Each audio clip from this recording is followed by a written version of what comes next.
Understanding the phrase, cast off.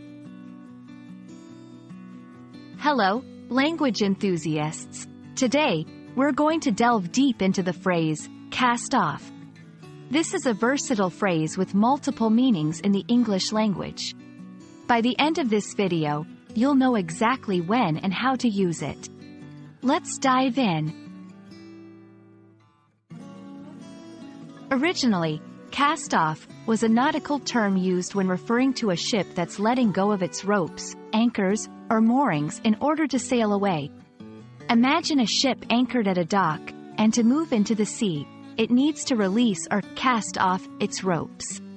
This action allows the ship to be free and sail. Content: picture of a ship at a dock. Animation of a ship casting off its ropes and sailing away. Beyond its nautical origins, cast off has evolved to have several metaphorical meanings. 1. To discard or reject something or someone. For instance, you might say, he cast off his old clothes, meaning he got rid of them. Similarly, she felt like she was cast off by her friends, implying she felt rejected or abandoned by them. 2. To free oneself. This can be from thoughts, worries, or responsibilities. For example, she cast off her worries and enjoyed the day. Content: animation of someone discarding old clothes. Illustration of a person surrounded by friends and then being left alone. Visualization of someone releasing a bunch of balloons representing worries into the sky. Now that you know the meanings, let's talk about some tips to remember when using cast off. 1. Context is key. Depending on the situation, the phrase might mean different things. Always consider the context to understand and use the phrase correctly. 2. Versatility.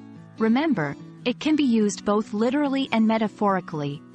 While its nautical use is less common in everyday speech, the metaphorical meanings are widely used. Content: illustrations showing the same phrase used in different contexts.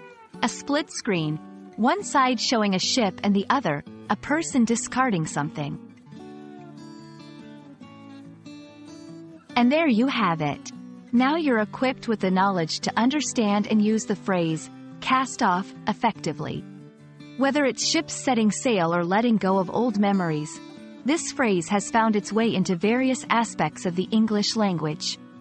Keep practicing, and soon, using cast off will be second nature. Until next time, keep learning and exploring the beauty of English.